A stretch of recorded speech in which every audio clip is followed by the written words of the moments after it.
great, yeah. Yeah, how's the Yeah. rehearsal? Good, yeah, it's nice to be on that stage again to like feel everything. I'm kind of like a person who needs to feel a venue, like an arena, and just, calm my nerves.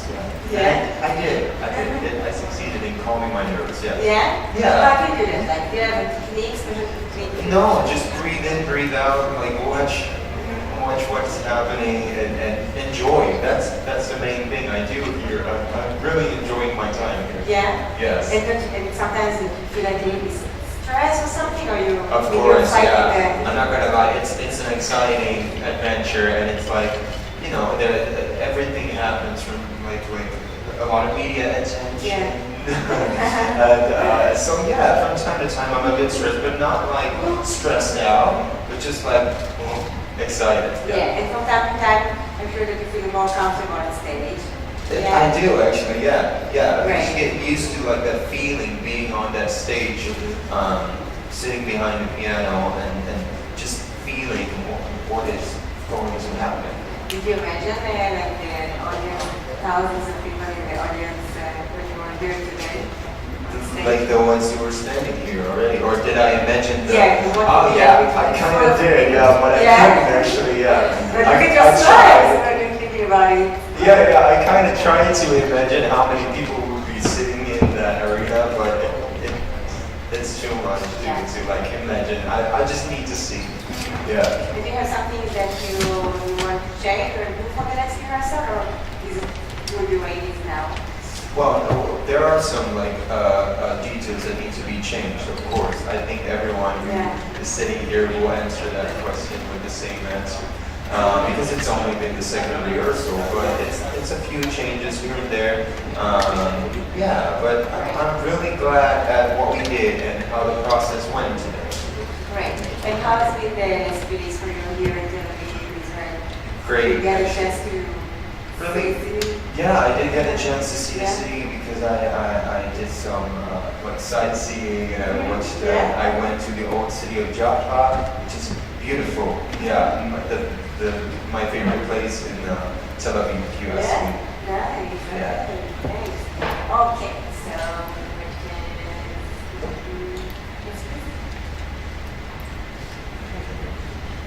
Hey. Duncan, thanks for the second rehearsal.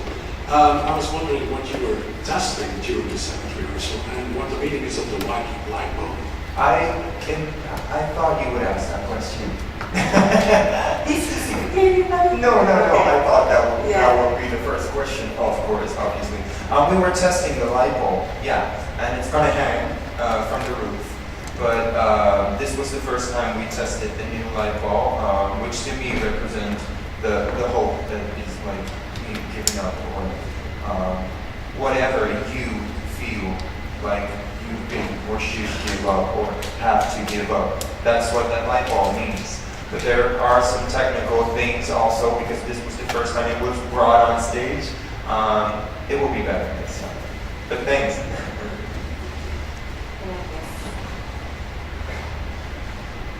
Yeah, which from newspaper hello, Duncan. Today, during your rehearsal as a presenter at the screens, we saw you beautiful playing in the piano. And can you play on some other musical instruments?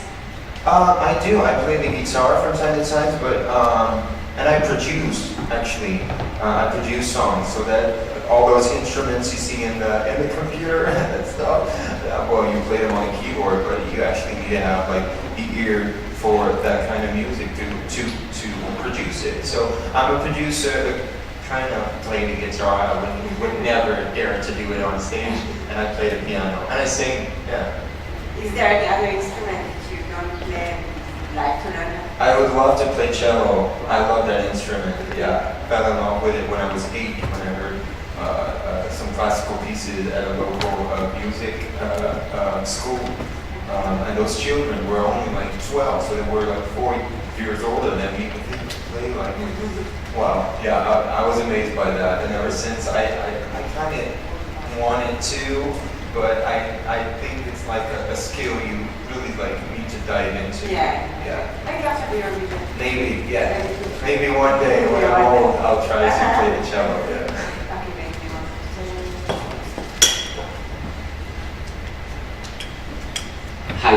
Hi.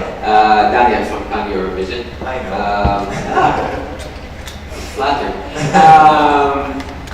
We are right now live on Facebook, Yes. on our Eurovision Facebook group, and we are inviting viewers from around the world to submit questions. Okay.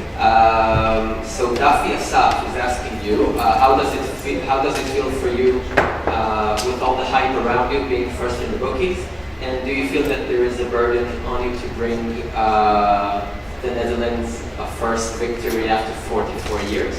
And Gal Hatzor is asking, what was harder for you, exposing your soul on the song or exposing yourself on the video? Okay, so I need to answer those two questions or just one? Both. Well, I think it was harder to expose myself in the video, but you can see the results, so you can judge from it yourself. Because I had to be naked. Well, that's something we don't really do every day in front of a camera and 20 people crew around you. And how was it like? It was amazing. Yeah.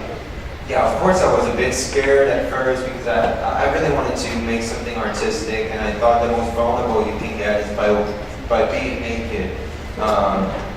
I've explained this before already, so I'm not gonna take your time, but it's actually getting naked is something scary. Yeah, I agree. No other words for it, but I did it, and I'm really glad I did. So yeah. And the first question actually, I'd like to skip the word burden from now on, if everyone can do that, because burden means something negative. And what's negative about people who love to see you win? It's the biggest compliment you can get from people when you participate in Eurovision, especially because it's my first single ever. It's amazing. It's the biggest compliment. Now, of course, I know that anything can happen. All the other contestants have amazing songs. I'm in love with Michaela, Chameleon. I love Mahmoud solely. So anything can happen from now on. As long as you have a sport and the love is what you must. As long as you focus on the music, know what you're doing, and enjoy it. Yeah, that's what I'm doing. So no burden at all, just a big compliment. Thank you. Hi, Alison Welch from Europhile Australia. Hi, this year's Eurovision we've got called Wings, we've got giant puppets, we've got bending balls, of course, and you have none of these props. So why the very restrained staging?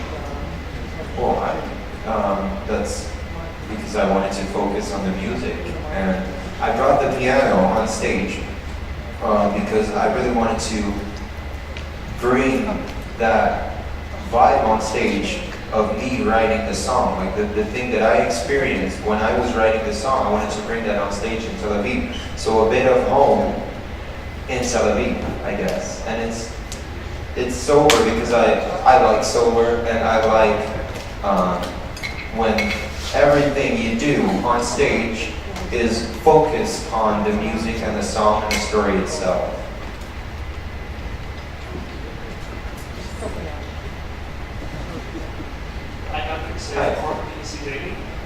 You just said that the light bulb is going to be on the ceiling. Does that mean that we're not going to see it right in front of you as we saw it on the rehearsal today?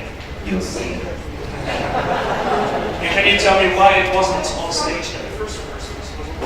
That's what I said, just that it was because it was the first time we brought the light bulb, and the production had to see first, due to technical and safety reasons, how they were going to hang it. So that's the thing they will solve, and I trust in them, and that will be fine. I trust them fully. They're doing their best. Yeah.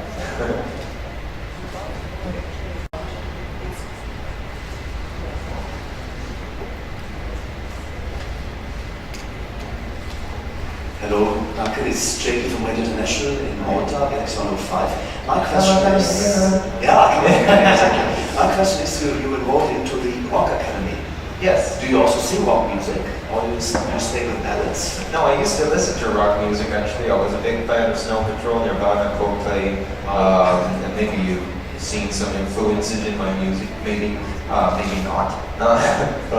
No, I don't sing rock music anymore, no. I used to listen to it and I used to sing along, but somehow when you go to a conservatory, because it's a pop academy, but since it's been so old and since there have been so many bands coming from it, the name of the pop academy was Rock Academy. So they make pop music, actually, and rock is a genre in pop music, popular music. So yeah, you don't have to make rock music whenever you go to the Rock Academy, but I do know why you asked that question, because it's kind of obvious. Yeah. But my second question to that is for the future, but now the talents brought you to the Eurovision Song Contest as a songwriter and with a fantastic song and singer. What is the future for you after Eurovision? What I'm doing now, releasing songs, and hopefully people will hear them, hear the lyrics and the stories behind it, and hopefully I will inspire people by that. And I hope to, I hope Eurovision will be the starting point for my music career, and hopefully people, the audience will stick, and who knows what will happen from there. But I'll just keep on writing music and doing what I love the most. When you write music, can you tell us what inspires you to write? You want me to tell my secrets Huh? about writing music? Yeah, you're talking about exploring. No, I just. So what I do, what I get inspired from? Well, it could be anything. It could be that red light from the camera over there, because if you're a songwriter, and I think if you get more skilled, and also like if you like study at the Rock Academy, meet all kinds of different artists and types of people, and you get inspired a lot. So I get inspired by people, by stories, by people who tell stories or have stories, or stories that I don't know from people, but that I just fill in because they look sad or they look happy, and I try to figure out why they look happy, and then I put it in a song. I could write a song about your blue suit now, right now, but I'm not going to do it. But it could be theoretically something you'd write a song about. So I don't think it's something you can point out, really. And is there any subject that you write the most about? Or Love. Yeah, love. Yeah, love. Everyone writes about love, except for the songwriters who really don't want to write about love. Yeah. Okay, thank you.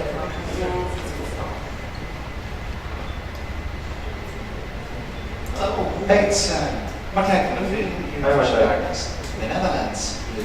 I was wondering, you were talking about being bullied in the past in interviews, and I was wondering, do you have a message for people who are now going through being bullied and having trouble? Well, the thing I did, and hopefully young people will not, but that's kind of a cycle you go into, is that I built a wall around me, like kind of to protect what it still was when I got bullied, like kind of like searching for protection or something. I think that's the worst thing to do, actually. But both at the same time, I found a safe haven in music by it.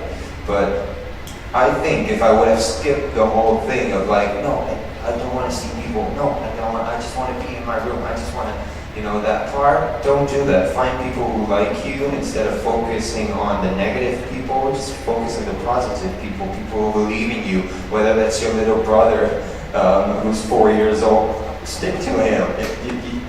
Or whether it's your grandmother you visit every Wednesday, stick to her.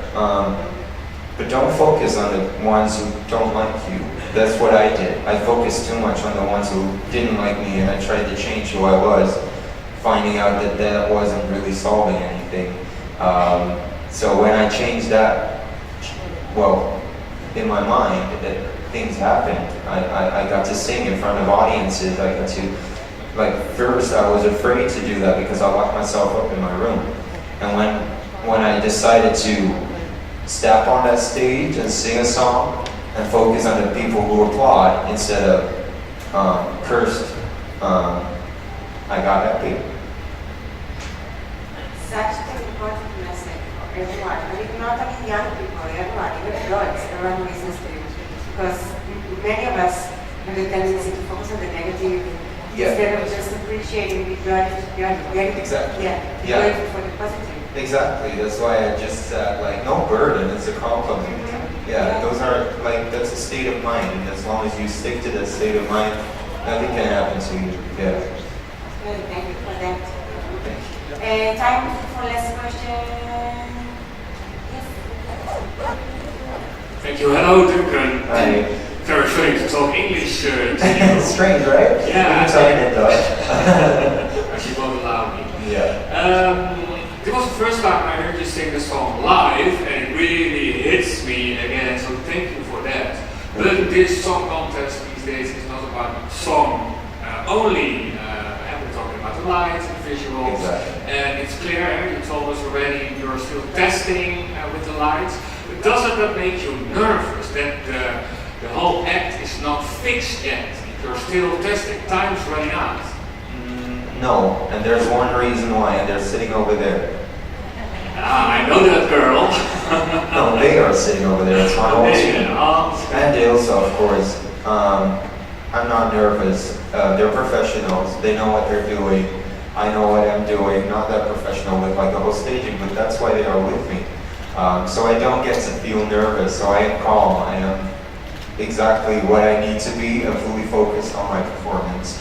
And what was your personal notice when you saw the footage of your rehearsal? My personal reaction? Yeah, what did you see and what did you want to make perfect?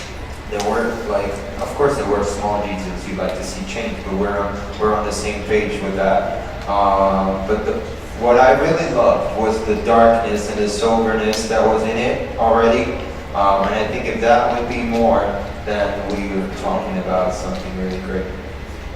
It's already great. Yeah. But even more great. Yeah. And the show is please your eyes. They are Eyes. beautiful. Your eyes. My eyes. Yeah. I thought ice. I love to have eyes because I'm warm. No, the show is your Thank you. beautiful eyes. Thanks. I will. I'll try. Thank you. Yeah, I can see closely, and he has been fine. Wow. Okay. Don't get me blushing. I'm trying. Okay, thank you. Thank you, everyone. Thank you. Thanks so much.